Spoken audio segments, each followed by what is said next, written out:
my parents did a lot of things to me that I have forgiven, but I have not forgotten. I try to forget, but it's so difficult, especially when I have triggers, when I have moments that triggers me, moments that reminds me of my childhood traumas. I have a lot of childhood trauma. So I'm going to share one incident. One time, before I go on, there's a difference between punishing a child and torturing them. When I say torture, extreme type, the type you cannot even give to your enemy. I received from my parents, especially my mother.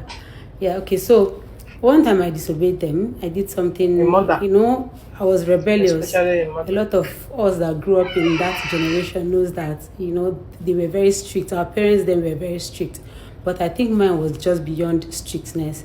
That level of using kerosene and Cameroon pepper, like you mix kerosene with Cameroon pepper and pour on your child. First of all, they started by using that wooden spatula, that wooden toningari that they used to. Then back then it was very long. Not these short ones they do now. It was very long. Now they scraped my head, like scraped to skin cuts, kodos, and my father started hitting me that thing on my head, all over my body, non-stop. I was a teenager, mind you, a very small child. And in all this, they made sure I had no clothes on. I was not wearing anything. Nothing at all, so that the whole thing will enter. They kept flogging. I was dizzy, the pain, the excruciating pain. I almost passed out at some point. And it will break. When it breaks into two on my body, my mom will give me the extra that we had at home. He will continue. And when that extra broke on my body, she went and brought his belt buckle, and he was flogging me the buckle, not the belt, the buckle. When the thing scattered on my body, my mom went and mixed kerosene with Cameroon pepper. Yeah, I'm telling you the truth. My mom is still alive. I'm sure she'll watch this video and she'll remember all this. So she mixed Cameroon pepper and started pouring it from my head.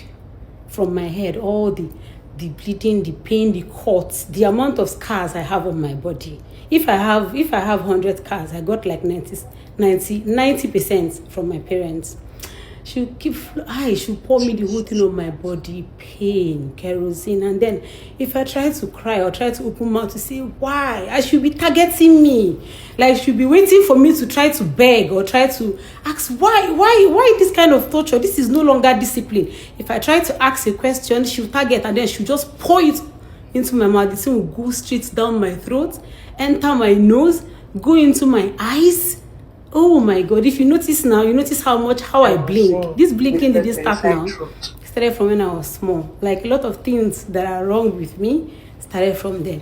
So I'll be wondering why. And then while all these things were going on, my hands were binded. Like they would tie my hands and tie my legs. So I will not be able to fight back. I will not be able to wage the flogging. I will not be able to, try to see if you can run away. They will tie you naked, stuck naked there. And funny enough is I have 5 other siblings because we are 6. None of my other siblings were tortured like this. None. Yes, everybody receives their own form of punishment once in a while, but none of them did. She never used kerosene or tatashi or bell pepper or Cameroon pepper.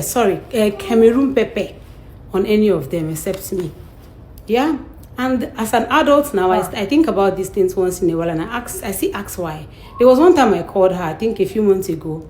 I just woke up, I started remembering my childhood and I was crying profusely. I picked up my phone and I called her. I said, I reminded her of someone. I said, Mommy, why did you do all those things to me? Why? Do you know that you damaged me? You did a lot of damage to my life.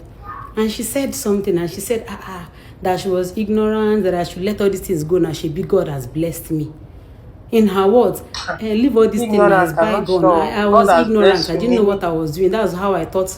I thought I was training children and my child well to be a better person. Then forget about these things now. You're not supposed to be remembering them. God has blessed you. That was what she said. I just ended the phone.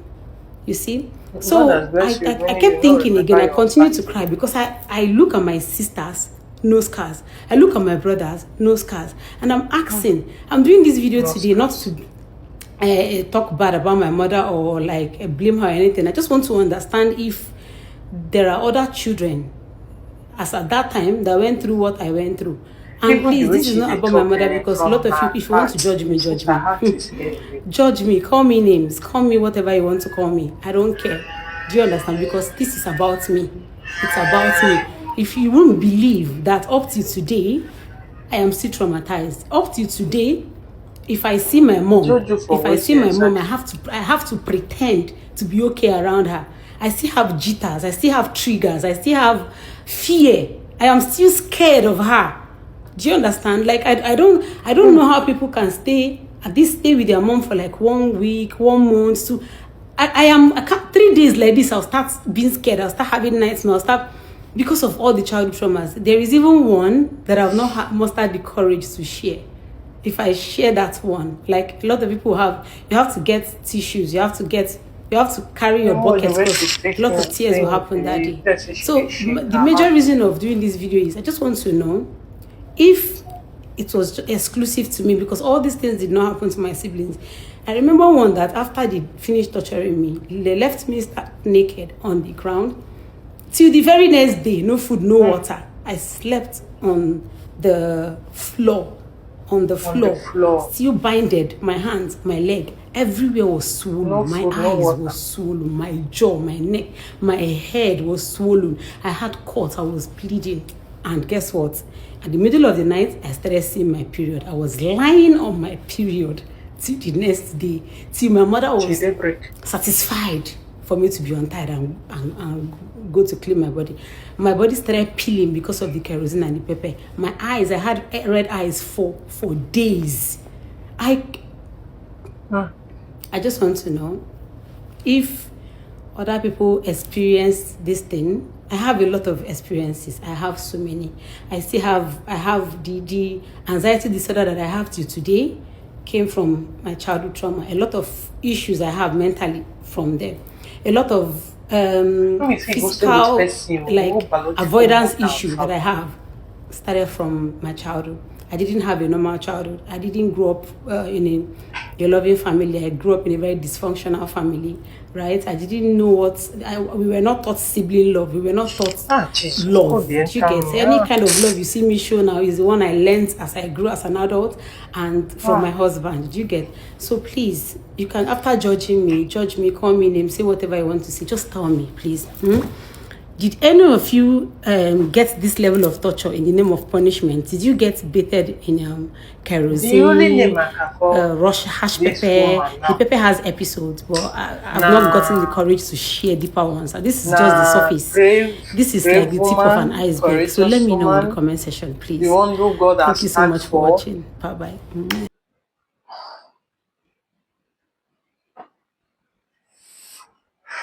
So no. No be me dey see their photo. As in this, even me I dey shake already. I no get stamina for all those kind of things. Not your auntie, not a stranger you went to stay with, your own biological mother. God have mercy. It is one. Ciao.